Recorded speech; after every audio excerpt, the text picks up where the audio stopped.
Hey, I'm Andrew. And I'm Chris. We're the hosts of True Believers, a comic book podcast, our weekly show about all things comics. Welcome to episode 19 of True Believers. This week, Chris and I watched Batman: The Long Halloween Part 1 and 2. The Long Halloween is a two-part animated film based on a 13-issue comic series of the same name, in which Gotham City's mob, honestly, is being plagued by the Holiday Killer, who is a killer who, for some reason, puts a baby bottle nipple on a gun and shoots people. And it only happens on holidays. It's the dumbest shit ever. The one good thing about it is that it's dedicated to late actress Naya Rivera, because this was her last role before her passing in 2020. And she absolutely ate up and down. The one thing is the cast. That's the one good thing. The cast, they did really good. I wasn't sure how I feel about Jensen Ackles as Batman. I still prefer Kevin Conroy. You know, if I'm gonna hear Batman, I want to hear Batman, but he didn't do a bad job. Like everybody, they ate, they were eating. Yeah, I mean, yeah. Normally I am someone who will try to find the good in a lot of movies, but this one, everything. I don't know anything good about this movie, honestly. Oh, you know what? Casting again, because they even had what's his name, who played the Joker? Troy Baker. Troy Baker came back as the Joker, and he's a really good Joker. So, that one was good. But Joker was only in it for 2 seconds. Very limited. Have so much going on. There is so much. There are 70 billion. At one point in the last movie, there's a breakout of Arkham. In the first movie, there's a breakout of Arkham. And everybody gets broke out but Calendar Man. And Calendar Man is the only person who is demanding to be let out, because they go to Calendar Man first. Jim Gordon, Harvey Dent, Batman. I was going to say Bruce Man, but that's not correct. Not the Bruce Man. No, okay. Man, Bat. No, that's a real guy. Yeah, it's a real guy. That was a good part, though. I did like how everybody was like working together as a team instead of just Batman trying to be, just Batman, the solo detective. They were trying to figure this out together. What I think is so funny is that they're always like trying to push the whole Batman works alone thing. Batman always works in a team. And I don't like even in these, because Batman literally teams up with Gordon and Dent, and then when he's not teamed up with them, he's teamed up with Catwoman.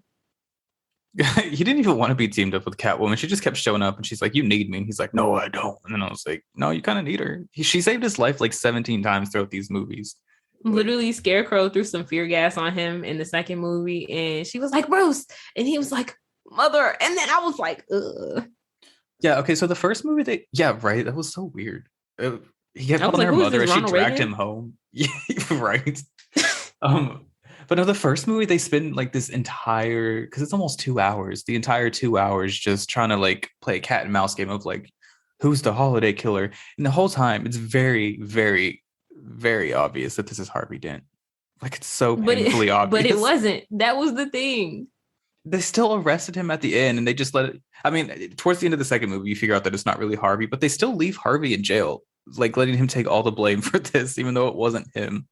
It's this bitch named Gilda. And then I looked up the comic book series to figure out exactly what the difference was between the series and the movies. And I really think this could have been executed a lot better. I think it would have been a really, really good limited series, maybe 25 to 30 minute episodes, maybe about 5 or 6. They could have wrapped everything up really nicely if they, they put more work into this, because apparently in the comic book series, Gilda is the killer the whole time, but it has nothing to do with the, she is just trying to help Harvey. Because of all the crime and the gang wars in Gotham, they don't have a lot of time to spend together, and she loves him, which maybe she does in the movies. I don't know. Most of the time they spend on Gilda Dent, it looks like she looks like somebody who's been beaten, honestly. Like when people like are cowed because they're being abused, that's what she looks like the whole time. She's like not timid, but she's quiet. And I was like, damn, what does Harvey do to you? Like, she was very reserved. And whenever because she asked for a divorce at one point in the second movie or something like that. I don't really remember. Okay, so the pacing in this movie was very slow, everybody. Like, it was so slow. So it was really hard for me to focus on this movie, both of them. But I'm pretty sure she asked for a divorce in the second one, right? I don't think she asked for one, but she's like, we should just get a divorce, because he was like, no, we in this. And I was like, You're toxic, Harvey. Oh, also Harvey is Josh Duhamel. So it kind of really threw me off. I wasn't expecting that when I listened to his voice. It kind of, I don't know. No offense to Josh, he didn't do a bad job or anything. He wouldn't have been my choice because every time I heard his voice, it took me out of my immersion. I'd be like, oh. Yeah, I was going to say the same thing. It's not that he was a bad Harvey Dent. It's just I can only hear Josh Duhamel whenever Josh Duhamel speaks. So every time he's talked, I was like, oh, there's a really famous actor and also Fergie's ex-husband, I'm not you calling him Mr. Fergie, but I kind of did the same thing Mr. though because Fergalicious. I really like Billy Burke. So, but every time I hear his voice, I laugh, and he was Commissioner Gordon. So I was just thinking about dumb stuff from Twilight, but like in a nice way though, because I don't know. Every time I hear him, it just makes me laugh. I was like, you. Yeah, he really didn't do a bad job. Like I don't want anyone to think that. It's just I can't hear anything else. Like the cast was positive. It really like this was a really good cast, especially. I'm gonna give it to the most random person. John DiMaggio as the Mad Hatter had me giggling. I don't even like the Mad Hatter. He creeps me out. These movies were so convoluted. Just think of every Batman villain you can think of, and they were in these two movies. Except the Riddler. Don't even give them that credit because the Lego Batman movie has every single Batman. And that shit is executed so amazingly. Like they all just break out of Arkham and they start naming people. And like we at this point should have just watched the Lego Batman movie. Maybe we should, because everyone always tells me that one's like the best top tier Batman movie. Have you never seen the Lego Batman movie? No, I've never seen it. So maybe we should, because we can go back to that. But even me giving the movie credit, knowing that I hate everything. No, there's this scene where like Batman he's not part of the Justice League, right? Or he is. Well, he's kind of an asshole, and he's like, I work alone. And he's like committed to being a big asshole. And I don't remember who plays Superman, but it's somebody off the wall like Channing Tatum. He makes his way out to Superman's Fortress of Solitude to ask him for help or for something. And the whole Justice League, when I tell you they in there boogieing down, having a party. And they're like, ooh, like when I tell you they freeze in place because they're Legos, and they're like, hey, Batman. That is the thing. You will be hilarious.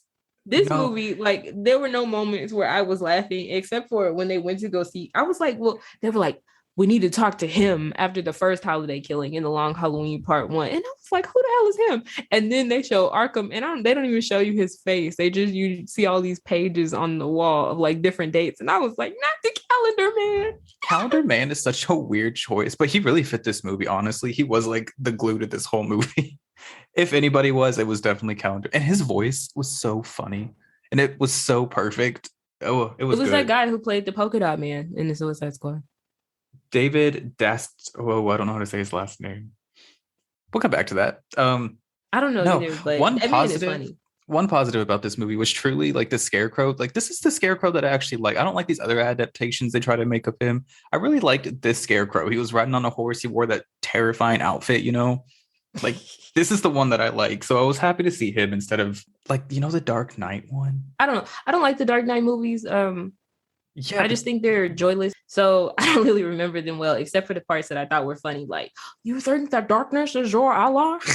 No, you know what? That's not fair. I think the Scarecrow was actually really terrifying in the Dark Knight because the Scarecrow is terrifying, right? Like, don't you use fear as a weapon? To anybody but me. Like, the things that I'm afraid of can't be conceptualized. Dude, that makes it even scarier because the fear gas conceptualizes even the weirdest things, right? Can you imagine? No, I don't want to imagine. That's what makes him so scary to me. But no, that was a positive. That's a good thing about this movie. What the weirdest fear I think is like people who got that fear of holes.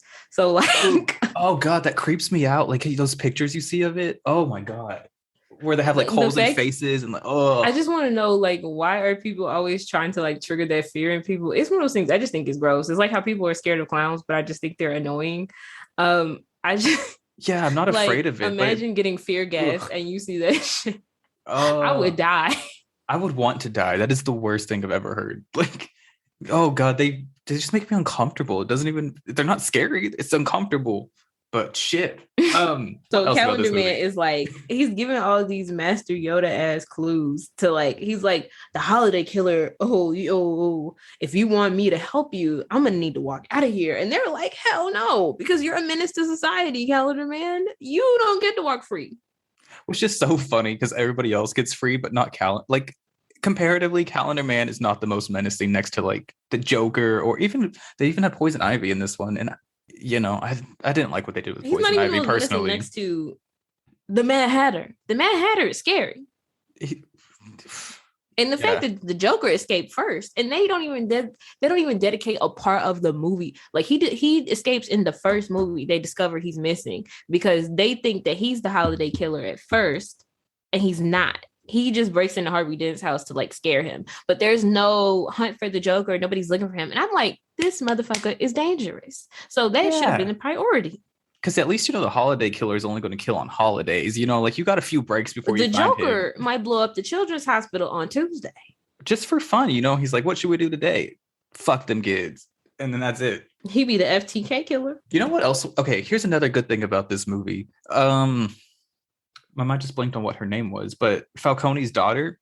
Oh, Miss Sofia Falcone. Yes. She ate down. She never shows up in any. I was actually really excited to see her. I'm not gonna lie.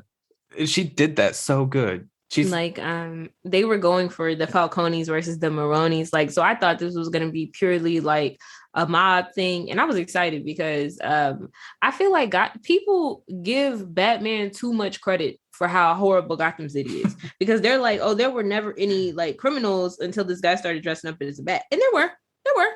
They have like major crime families in Gotham City. The Black Mask was around forever. Like, ever since like Bruce was a kid, I think, right? Like he's been around a minute. I don't know if since he was a kid, but certainly a while. And they had plenty of time to like the police. First of all, the police in Gotham City suck. You could not pay me to be a Gotham City police officer. You couldn't. Well, clearly they can be paid because a lot of them are dirty. I was about to say that. I was like, no, they're definitely getting paid some money to be a cop there. The only one who's not getting paid is Renee Montoya. And Gordon. Jim Gordon. That's it. Maybe Harvey Dent until he became Two-Face. Wait, no, he wasn't a fucking cop. He was a fucking DA. My bad. What the fuck? Yeah, was fine. I was like, what cop was fine. He's fine. He's doing fine.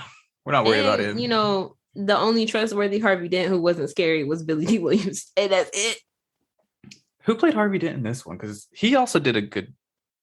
It was... No, never mind. It was Josh Duhamel. Yeah. I was like, never mind. He did do a good job. But then I was like, wait, we just talked about like that. Every time he spoke, I'd be like, ugh. Yeah. Oh, I would get Transformers flashbacks. But oh my God, I forgot he was in that. No, I'm obsessed with those movies. I feel like Megan Fox should have been the star of Transformers. I feel like she would have been a better, like, no shade to everybody else, but I feel like, I don't know.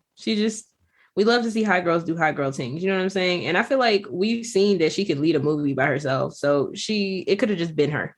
Yeah. Side note on that. I'm happy she's coming back and making all these movies again because she really deserves it. She does. I just hate to see her with. I don't have a problem with her and MGK's relationship. I hate knowing. Like, I feel like the City Girls are down 10,000. Having read her interview where she's like, "You're my air, and we are fire."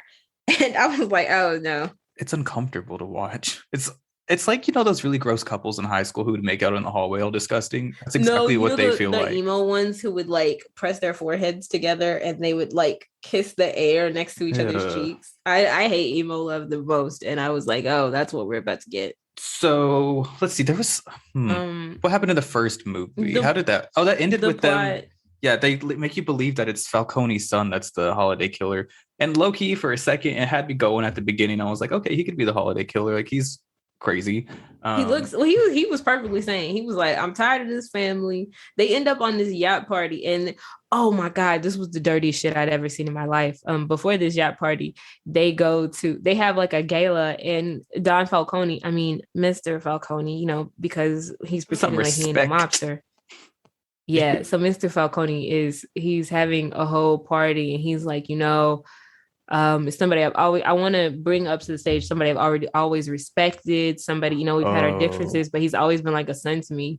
The thing that was so crazy is he has a son. His son was on the stage behind him. His son got ready to walk forward, like, put his foot down. When I tell you, he said, Bruce Wayne, I was like, I was sick. Yeah, that was fucked up. But he did it because he's trying to get all of Bruce's like money and businesses and stuff, you know, which I get that because Bruce has too much money. Like, for someone who barely runs his company, how does he have so much money? Like, you know, he doesn't barely run the company. It gets ran. He just doesn't run it, which I respect. Ran by other people. Lucius Fox got that. You know what? If I was Lucius, I would have been like, I need a much bigger race to run your company for you while you dress up as the Bats. Lucius Fox also makes Batman's technology. Like he's gang. Like that's what I'm saying. I would have blackmailed the fuck out of Bruce. I would have been like, bro, I know what you've been doing at the nighttime. You know, Lucius wasn't making a big chunk of that billions and billions. He was probably making like a good $500,000. I would have been like, nah. I need more than that. For the amount of work that Lucius Fox had to do, he's definitely making the big bucks. I don't want you to sleep on my man because there is no way. I'm not sleeping on him. I think Bruce is out of touch with what money is. So he's probably like, you know how rich people don't know what being poor is really like? So they're like, $10 is enough money to buy a meal. You know what I mean? No. I think you're underestimating the situation because Lucius is not stupid. And Bruce, he's out of touch, I'm sure, in the way that all rich people are. Because this motherfucker, have you ever seen him eat a burger in comic books? No, I don't think I ever have seen Bruce eat a hamburger. Oh my God. He ate a burger with a fork and a knife. And they were like, is he serious? And I don't remember which son it was, but they were like, yeah, he was literally raised by an English butler. Like, why are we shocked? Yeah. See, I don't think Bruce knows what money is. That's why I think he would underpay somebody. No, I think he's very aware of money because he lives in a city that's a pit filled with poverty. But I don't think he would underpay his employees at all. I just think that he is out of touch with the common people. He's very aware about, I disagree. Patrols around Gotham City. What about him says that he doesn't know about money? The fact that he's a billionaire and billionaires don't know anything about what money actually is. But I will say, though, I think Alfred would know, and Alfred would probably set some things right. Why would you think that? Alfred? Because I just want to know what about Alfred says. Like, this man is a butler who has been exclusively raising a billionaire since he was like 10.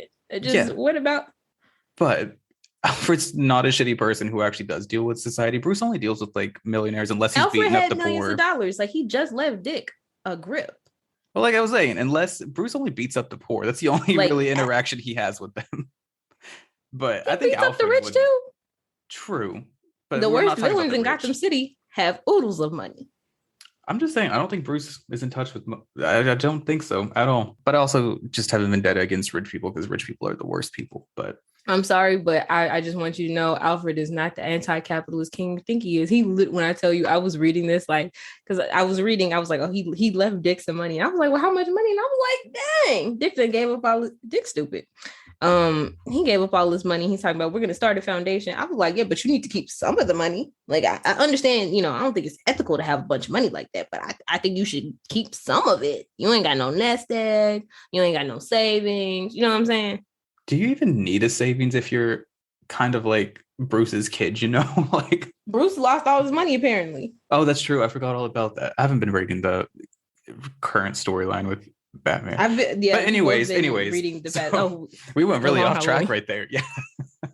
Like, I'm sorry, you guys. You get to the set, like, okay, so once you figure out that young Falcone is not the holiday killer, because they go to this yacht party and he gets shot by the holiday killer while they're literally Batman and Catwoman literally have him on the deck of this boat, and they're like, you're the holiday killer. And he starts having a good old laugh. He's like, are you serious? There is no way I would try and eliminate my father's enemies. I hate this family. My dad sucks. And like, he just started clowning because he was like, nope.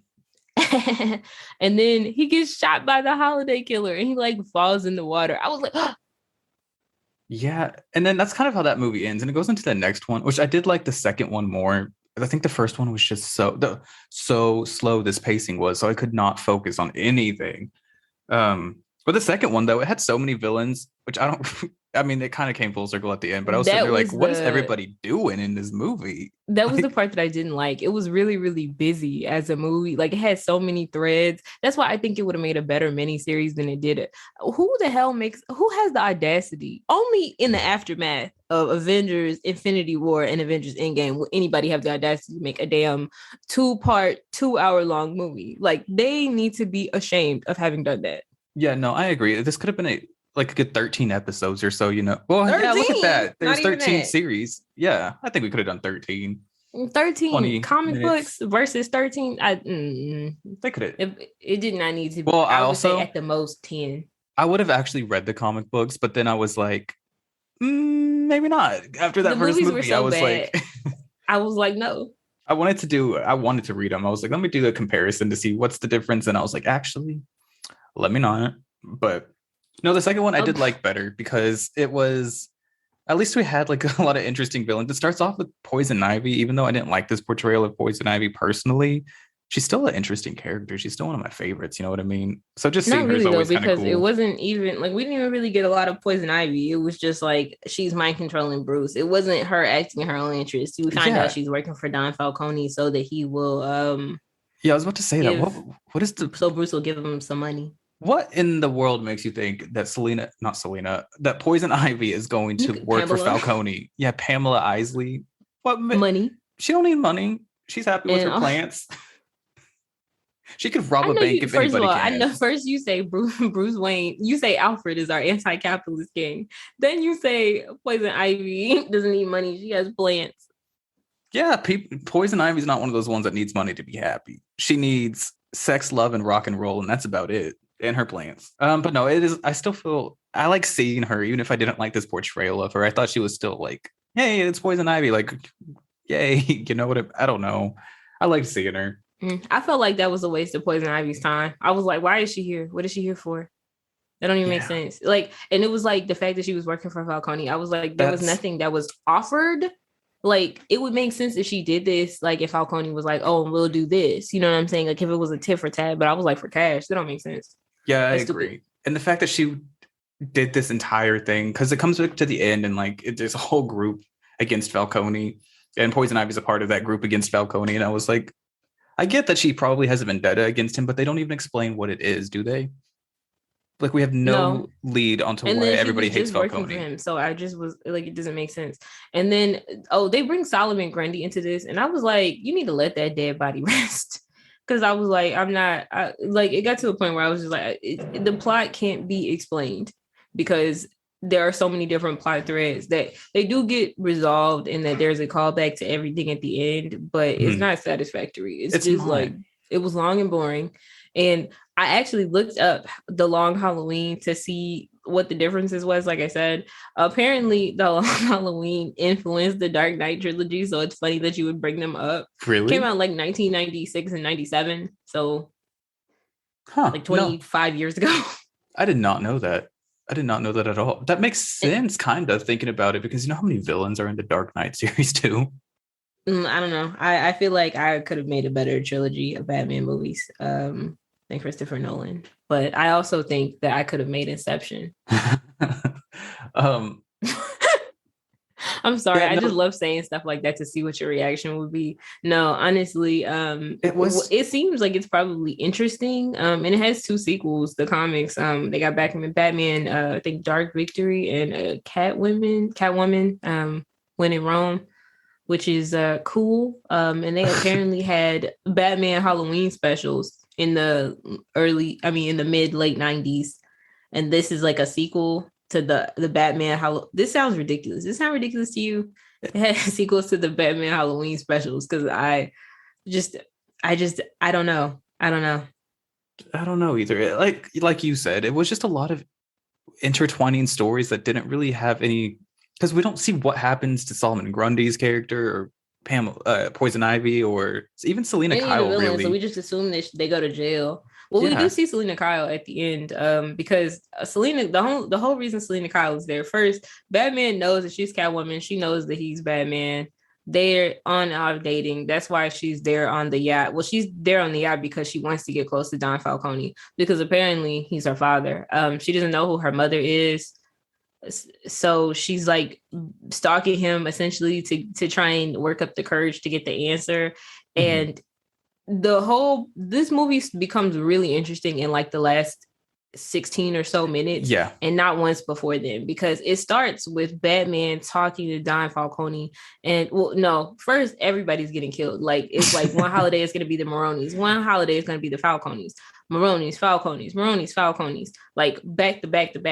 They're all getting taken out. And then we're also seeing the slow mental descent of Harvey Dent. Oh my God, he's becoming Two-Face because at one point his his subconscious was literally screaming, whispering, murder.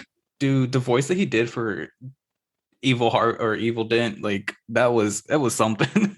It felt very much like the Dark Knight too, when he just speaks in the raspy voice. You know what I mean? He's like, that was not good.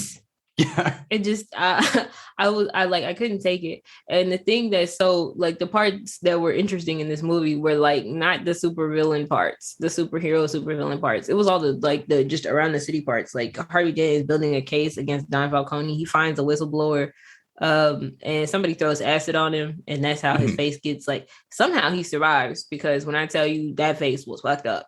Yeah, I actually disagree. I was going to say that the villains, I think, would have made a more interesting story. If we got to see what like Mad Hatter was doing and Scarecrow were doing when they teamed up, like I want to see what they were up to rather than... I'm saying that's the part that was uninteresting, just because they just show up. Like, so it was the most effective use of the time in the movie was showing what else was going on in Gotham City. Like when we were seeing little bits of the Maronis and the Falcones' everyday lives, like how Sofia doesn't feel respected by her father. She wants to be brought into the family more. And he's like, nah, because if I bring you in as my successor, like I'm going to look old and weak. And then he was like, go buy something big and flashy so everybody knows we still have money. I was like, damn, respect, really first of all. No, I like also, that part because we're seeing what's happening with the Maronis, you know, like that's interesting. Like that's what would have made this a better series rather than two really long movies, is like if we would have seen what was happening with everybody instead of like, okay, they broke out of jail, they attacked Bruce. I hate a flashback, but if we had seen what happened in the past that started the feud, like we don't even know why these people are beefing. They just are.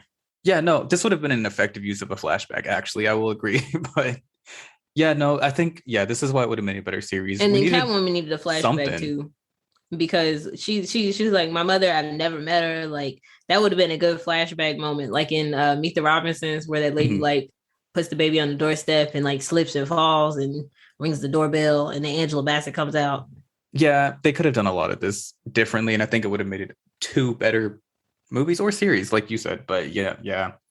But I do like that they had all the villains. I just wish we got to see what was happening with the villains, because you see him once and then at the end. Because he has been free this entire time.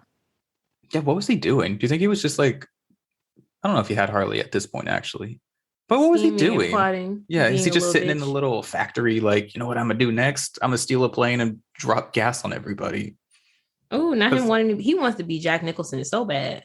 Well, that's what he did, remember, at the end of the first one? Or second one, beginning? I don't know. He did it at one point. I think it was listen, all the events kind of blend together. It's basically one long movie, so it doesn't matter. But I was just like, you want to be Jack Nicholson so bad. I don't know. We were really excited for this movie, too, just because of the cast. We were like, this is such a good cast. And it was. It's just... They were not used effectively. Yeah, it was just too much going on in two movies. That's pretty much what it comes down to. Said, the last 16 minutes of the second movie were the most interesting parts, because Batman is talking to Don Falcone, and Don Falcone is like, do you know what my people have called this last year? The Long Halloween.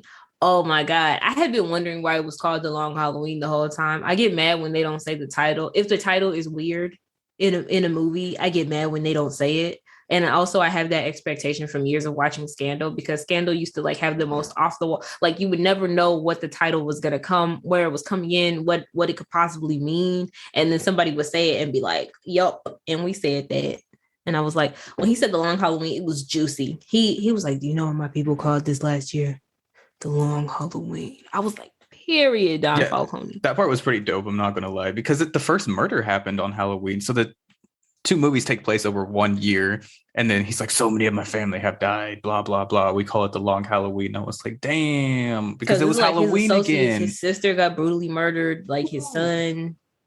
First of all, yeah, and then like everybody just fucking died. Everybody died, and then they were like, and then it ended on Halloween too, and they were like, this is the end of the Long Halloween. I was like, all right, okay, we really came full circle with this. I respect that. I respect it.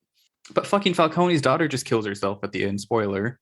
She didn't kill herself. It's like, okay, so she gave up, which is... They have this long... There was no way she could have lived, because Sofia Falcone was built like Big Barda. I don't mean that in a negative way, but this was like a large woman. She a big girl. She was country thick. Like she ate her rice and cabbage. And did and will. But she was my favorite character, honestly. Just because you never see like average size women. No, she was also like 7 feet tall. I was about to say she's like a little bit more than average. She was the coolest person ever. But there's a scene where she, like, obviously Catwoman is joining in on this fight when everybody comes to attack Don Falcone because she needs information from him. That's her father. So she's like, not on my watch. And also, Sophia, she just likes to fight. Sophia don't play about her dad. Period. You think she's fighting to save the day? No, she just likes to fight. She just likes to fight. Sophia don't.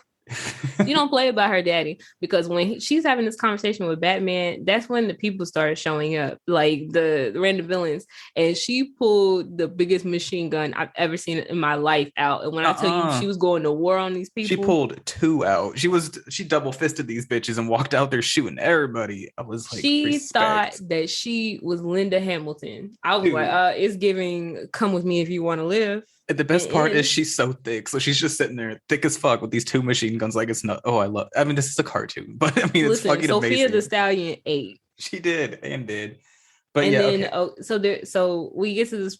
The whole fight doesn't really matter. It's Don Falcone's been shot, and she's like distressed. She's taken aback, and she like moves backwards. Like, she's like, "Oh my god, my father's been shot." Like, it looks like a mortal wound. She's like, "Oh my god, he's been shot," and she's like panicking. And somebody knocks her, I think she gets shot or something, or she gets knocked out of the window. She tripped on a vine, one of Poison Ivy's vines, I believe. Oh yeah.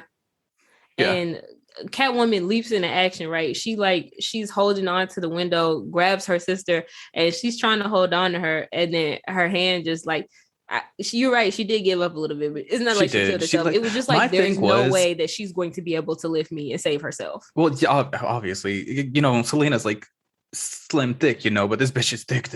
But the thing is, Bruce is standing on top of the ledge. I was like, is he just not gonna help?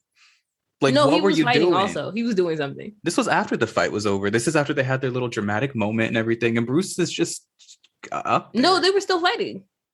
No, I'm gonna look it up because I swear they were not. Because I was sitting there like, Bruce could have done something. Or I don't know if they were still fighting, or if he was like putting pressure on Don Falcone's wound, but something was still going on. I think that's what it was. I think he's was just not like liable for this, and it happened really quickly.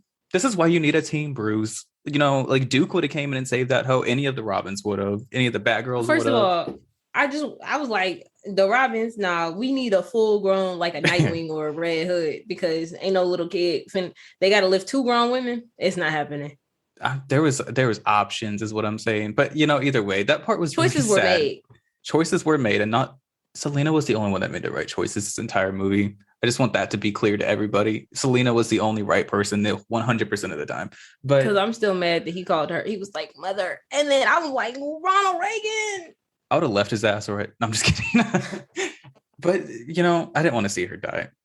So that's I mean, cool. She's the only one who really didn't do anything. No, she was just trying to support her family, But it's gonna happen. We all knew it was gonna happen. I didn't think it actually was gonna happen towards the end. I was hoping it wouldn't. Whatever, it happened. So Yeah. You left out a part. So she actually, when Selena finally, walks past Don Falcone, he's dying, and he says like Sophia or something. I guess that's her mom's name, because she like shows him her face, and then she's like, Sophia, not Sophia. Because I think that was the daughter's name. Yeah, Sylvia, maybe? So it was something like that, like Sylvia or something, but something Italian. And I was like, Yeah, that's also the thing, is like, up until this point, they started making you believe that this is Harvey Dent / Two-Face, because Two-Face it's Two-Face now. Harvey's gone. So he kills Falcone, which is why they're making you believe that he's the holiday killer this whole time. But literally, when I tell you, Harvey is not going down without a fight. He the DA. So he's like, listen, I did all this other stuff, but I ain't the holiday killer. There are 2 holiday killers. I just happen to kill on a holiday. And it was his wife the whole time. What was her reason? Because one of the clues, for some reason, because Calendar Man knew who the holiday killer was the whole time. I don't know how the hell he did, because they never explained that. That was another thing. Was in jail this entire time with his little calendars. What the fuck did he know? Actually, and he knew that he was giving clues. It was pissing me off, because I was like, how do you know the identity of the holiday killer, when I didn't even think it was Harvey Dent? They made it look like Harvey Dent, but I was like, nah, because Harvey Dent is actually kind of a good man, somewhat. Yeah, I figured it out. There was like one moment. I'll tell you in a second. But there was one moment I figured out exactly who it was, and I was like, okay. No, okay. So one of the clues was that it was somebody. They were like, oh, Alberto Falcone went to Oxford. It was somebody who went to Oxford with him, and then they were like, he was like, Bruce at the end as Batman. He's like, Harvey never went to Oxford. And she's like, yeah, it's Gilda. She's like, yeah, I know I did. And Gilda is packing up all her stuff. She's leaving. And tell me why she's throwing a gun in the fire. Like she's trying to cause a whole explosion. She's got like her holiday, the baby nipples, everything, throwing them in the fire. And the reason why the baby nipples was because she was with Alberto Falcone and ended up getting pregnant while they were at university together at Oxford. And so they got married, and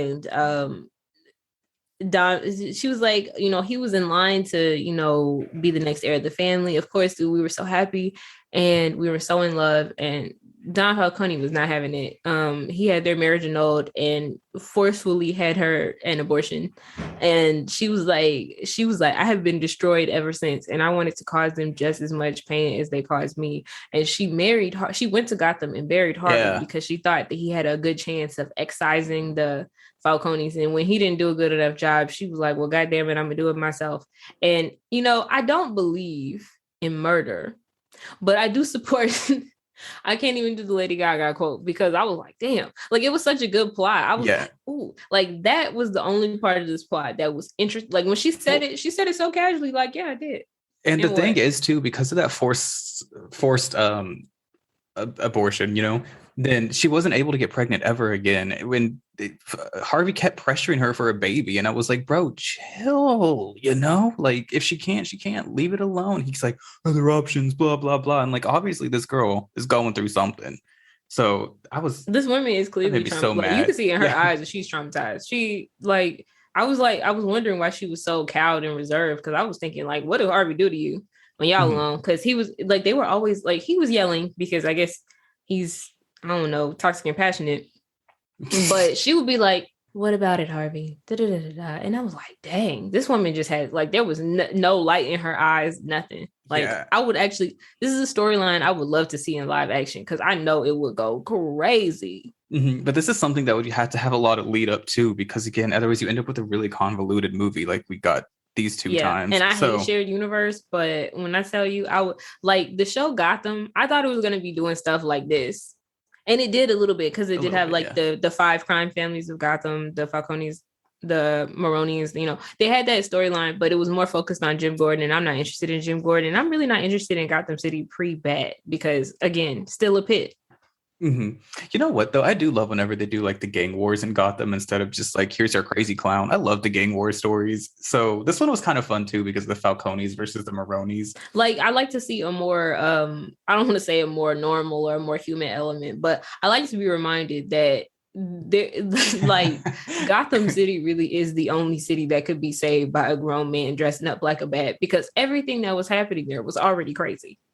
I mean, all these villains that escape, first of all, okay, but then you also have gang wars on top of it, and like actual like, damn, I might get shot up in like mob drive by, or I might get got by the Joker. Who knows? I'm not going to the bank this week. I do all my banking online, electronic transfers only. Exactly. And ma'am, fucking the Mad Hatter escaped, so no woman is safe in this town ever again. Well, I'm black, so hopefully he doesn't take black people. I think that's the only thing, right? He can't put a blonde wig on you and call you Alice. Oh man, I don't know what I'm a man. I don't even want to be in the city with the Mad Hatter. That motherfucker's crazy. Like, and I hate to just call people crazy because I think it's dismissive, but like, you're crazy. Something's wrong with you, dude. If y'all don't know who the Mad Hatter is, like, that is one. Don't Google it. You're happy you're not knowing. That's a crazy one. But I don't know. Any other thoughts on Long Halloween Part 1 and 2? I thought it was cool at the end where Catwoman wanted to give out candy to the kids. Alfred, Bruce is like, we don't get trick-or-treaters here because Gotham sucks. And Selena was like, we should do it. And Alfred, apparently, he's an eternal optimist. Alfred be out there every Halloween with the candy bowl. Don't nobody come up that long-ass driveway to the Wayne Manor. But one kid came with his parents dressed like Batman, which was cute. That was a good callback to the first when the Halloween holiday murders started, you know, because they kept saying like, oh, nobody's coming up here ever, blah blah blah, and then Bruce was right, and then Alfred was like, damn. So then whenever they got him next year, I was like, go Alfred. I was like, period. And you know what, TBH, I don't understand, especially I feel like with young man Bruce, Alfred would be the only person like passing out candy, and Alfred looks like he would buy full-size candy bars, you know, because they're rich. But my thing is, I don't understand how Bruce Wayne, late 20s, early 30s with children. I don't get how Wayne Manor isn't the place to be on Halloween because, like, you have kids, you have to, entertain them. I just think it would be like awesome coming up the Wayne Manor driveway, getting a full. I don't understand how that's not the place to be in Gotham. You know what I'm saying? I was about to say that too. I would like half of me is like, damn, that would be the place because you're getting candy when you go there, but also that driveway is like 3 miles long. I don't know if I'm walking my ass up there for a fucking Snickers. It'd be kind of cool if they did like a haunted house type thing, you know what I'm saying? Or no, not in Gotham. Well, actually, no, not in their house. Not in their house. They have booby traps. Actually, perhaps not. Maybe stay on the garden path. Because if you go through that haunted house, you don't know if that's a real clown or if that's the Joker over there. And I'm not trying to find out either way. You know what I mean? That's one of those things that I think scare actors at haunted houses. That's one of those things that's not popular in Gotham City. Maybe in Metropolis, Central City. That's a good neutral city for something like that. Where they have Captain Kangaroo and you can't be acting. Kangaroo, I mean Captain Boomerang. Captain Kangaroo. There's a whole separate thing. They got Captain Boomerang, other stupid shit. And you're like, okay, yeah, it's Halloween. It's like Gotham City on Halloween seems like it would be a free for all. Dude, first of all, Scarecrow is out right now. Like, that is like his time to shine during Halloween. Are you kidding me? Like, no, I'm staying indoors. I'm not trick-or-treating. I'm not talking to nobody because I don't know what I'm barricading the window like it's the purge. Exactly. That has to be his favorite holiday. Like, there's no other way. That's made for him. I tell you what, though, can you imagine going to his house on Halloween? Like, he probably has the best decorations. Yeah. Yeah, like, no, because they probably shoot out the fucking fear gas at you at his house. That's what I'm saying. Like, oh, okay, if you could get a mild form of fear gas and like sometimes being scared could be fun. Man. But with that, I'm just like, no, because I'm not willing to. Because what if my fear is so powerful? Because I don't think it would really affect me because of all my the things I'm afraid of are strange. So I'm like, I don't know if like my logical brain might override my fear because I'd be like, no. But what if I get so scared I have a heart attack? That's what I think it would be because he develops fear gas like that at some point, doesn't he? That it's so powerful it gives you a heart attack because you get so scared. Or I might be confusing that with something else. The thing that pisses me off about Gotham City is that not only are Bruce Wayne's villains, except for like the Joker, they are all like scientists or rich people. Like, I feel like they don't like people are like, oh, Batman is just practicing karate on the mentally ill. No. They're not just the mentally ill. They are the highly educated mentally ill. There's so many doctorates. Yeah, that place is full of doctorates. Are you kidding? Oh man, we gotta come up with like a list of like all the doctors in fucking Gotham. Because even Harley Quinn, she has a doctorate. Yeah. Poison Ivy does. Yep. Scarecrow. What is his name? Arnold Schwarzenegger, the Frozen guy. Mr. Freeze. Mr. Freeze. He's got a PhD. He's a doctorate. No, I think he's like a real doctor. I mean, yeah, doctor. Like a science doctor. Yeah. Man-Bat, he was, I believe. Oh God. No, I don't think he was. I think he just kind of gotten. I can't remember. Okay, scratch that one. But you see what I mean? They're either they're in like even Harvey Dent. He's not a doctor, but he is a lawyer. Like they are smart and they are great. No, Man-Bat is Dr. Robert Kirkland. He was Langstrom. Okay. I couldn't remember. Yeah. Okay, so we have Man-Bat too, and then we also. Damn. Okay, that's a career right there. But even Harvey Dent, that's a form of a doctorate. Look at him go. No. What? Really? Yeah, that's a Juris Doctorate. Yeah. Damn. So even Harvey Dent. And see, either they're like a doctor or they're rich, like Penguin. And that man is not a doctor. No, he's rich. Yeah, I was about to say the Penguin. Like that shit. Imagine if he's got street smarts. He'd be Dr. Cobblepot. No, he doesn't have street smarts. He has dirty smarts because he's a scammer. And good at He's it. He's a super criminal. I think the only thing that makes him good at it, though, is like he'll kill first and ask questions to other people later. You know what I mean? Like, period. Okay. So now, for real, final thoughts on Batman: The Long Halloween Part 1. Don't watch Batman: The Long Halloween. Somehow Batgirl was in this. She popped up. We didn't talk about her. I forgot about that. Oh, and at the end of the movie, so Alfred gets all hype. He's talking all his noise, like purr. The doorbell rings again, and there's it was like Barry Allen and somebody else showing you that these movies are connected to Superman, Man of Tomorrow, and the movie where the Flash ran so hard he ran into another dimension where there were Nazis. Flash? Oh, no, that's not Flashpoint. That was but 19. It's connecting the DCAU, which is cool. I like to see it interconnect. I don't like live action connected series, but I think with animation it works quite well because it doesn't have to waste everybody's time. These movies come out several times every year. Respect. Overall, I think if you want to watch a slow movie with a lot of villains, this one's at least interesting because of the villains. Yeah, but overall, I think that you should, if you want to watch like a very slow movie with a lot of villains, this is the choice. It has its very few moments. But yeah, I don't recommend this movie either. I would give it like a 4 out of 10. And if you want to get really rowdy, TBH, I would rather just watch Green Lantern Emerald Knights again. I really like that movie. I'm giving it a 1 out of 10. I'll give it a 2 because Sofia was so cool. And I like the voice of Don Falcone. I didn't look up who he was. I'm not interested in knowing. I like to live in that moment. Who directed this movie? I'm gonna look that up real quick. Chris Palmer. I'm mad at this. I'm really mad. It was horrible. I sat and I watched this movie and I was like, "Are you serious?" It builds a block to how he got here. I understand why he was the director of this movie. Yeah. I just didn't particularly enjoy it. And maybe he might keep being a part of this new universe they're making. That's what it looks like. He's done 3 out of 4 of the movies, so he might come back for more.